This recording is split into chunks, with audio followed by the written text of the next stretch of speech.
All right, so this is going to be the third Q&A that I've done. What I'm going to do is I'm just going to kind of rummage through some questions and try to give answers, try and keep it short, sweet, and to the point. Hopefully, if it's really complicated, I might actually do a whole video on it. Let me know about any questions that get answered in here that you would like me to expand on a little bit more, and I will make a whole video on that. So with all that out of the way, let's just get started. So the first question is by an anonymous poster, and they said, what should you do if a line cook is on drugs at work and it's obviously affecting their work and personality? What's the best way to handle this? Okay, so here's the thing. If you're a line cook, it's a little bit harder. You as the equal have more of a harder time kicking the person off the line. If the drugs are affecting the work, talk about how his actions have affected the workplace and the job. You can be professional about it and still talk about the substance of why you have an issue working for him. And also make sure to self-advocate, or maybe there's other people that have seen something similar and then they could come forward as well. If you are in a leadership position, get him off the line. It doesn't matter what substance they're using. It's their actions that are the real problem, right? So focus on the actions, go to management with it. If you are management, make sure you get them off the line and then cover the rest of their shift. Either call somebody in or get your ass on the line and do it yourself. You don't necessarily need to fire them right away. You could have a serious conversation with them. Pull them out into a private setting, either in the office or out back door or whatever, and be like, look, dude, you can't be here when you're fucked up like this. Like, give them whatever chances that you think that they are worthy of having. If they are normally a good worker, because you don't know what's going on in that person's life. They could have just gone through a divorce. They could have lost everything, and they're not talking about it. They could just have been diagnosed with some horrible illness. Like, there's a lot of reasons why people start behaving weird when it comes to this kind of stuff. And then firing them on top of that could really have a negative impact on their mental health.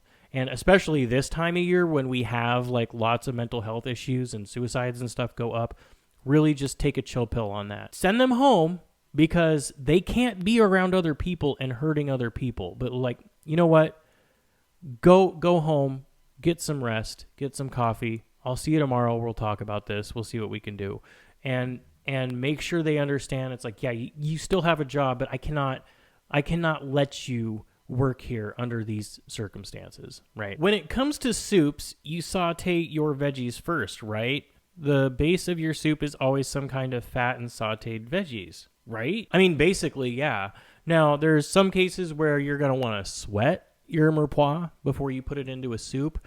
It depends on how much of that extra flavor you get a little bit of that caramelization going with your veggies, and then you throw it into the soup. Just taking all of your stuff and throwing it raw in there can be kind of it's not right. No. Okay. I'm new here. Help me get better or make fun of it. Either way, it's been a long Saturday night. Okay, well, let me see. What the fuck is this? Can somebody in the comment section tell me what the fuck? Is this pork or chicken? It kind of looks like pork or salmon. What the fuck is this? What am I looking at right now? I think that's pork and asparagus. The first problem is that you're not telling anybody what the fuck this thing is.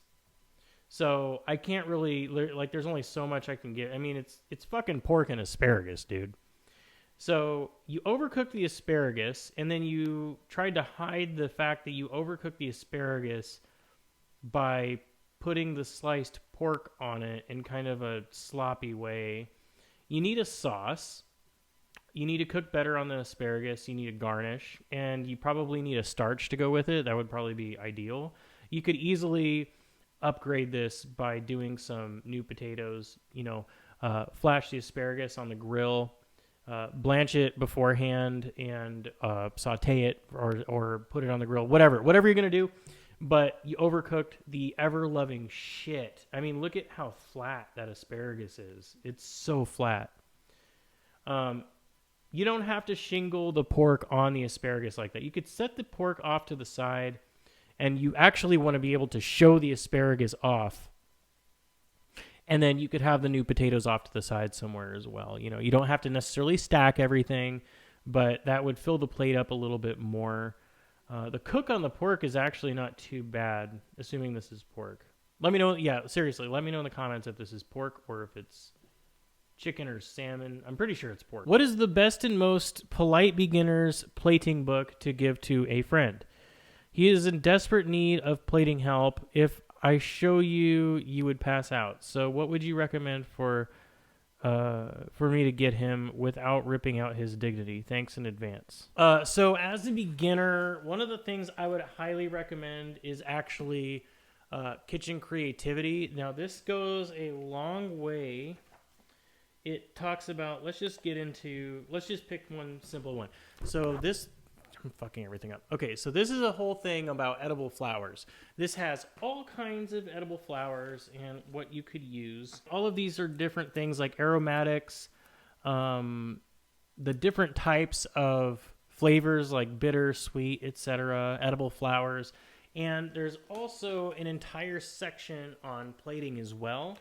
The other thing that you want to look at actually isn't just this book, Kitchen Creativity. If I were to pull up a picture of a color wheel, now I'll just hit images and we'll pick a random one. So this is just a really quick crash course lesson on this. Let's pick one that is more standard but still kind of gets the point across. Here we go. Here's a little section about all this stuff. So we have the primary colors, red, yellow, and blue. Secondary colors, orange, green, violet. Tertiary colors right here. Now, monochromatic. So think about it this way. You have all of these things. You can use these colors. Now, these are complementary colors. These are colors that are opposing on the color wheel. Yellow and purple is a really good example of those opposing colors. So when you're building a plate, you could think about what you have on the plate. If you have some yellow, if you have chicken with a yellow sauce, if you use purple flowers, that will help improve your plating, right?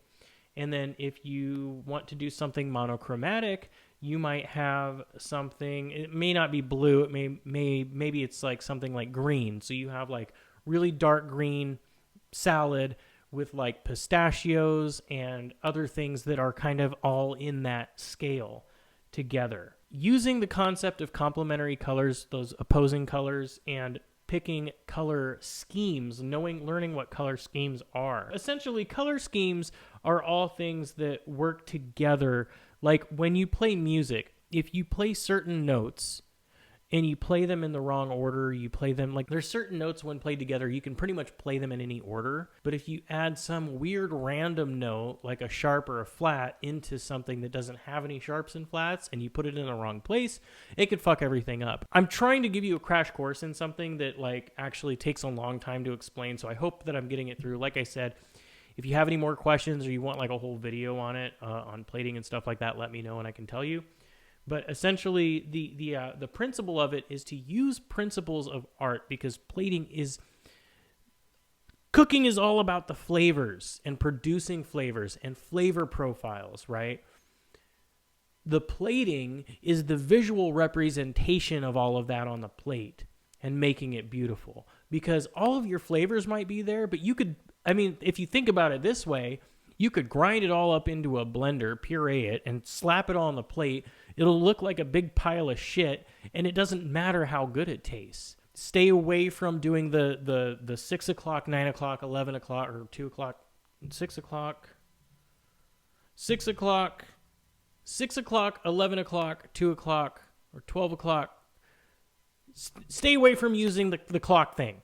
Like, everybody's like, oh, put your protein down closest to you, and then put your starch on the right or left or whatever, and put your vegetable on the other side, and that's fine.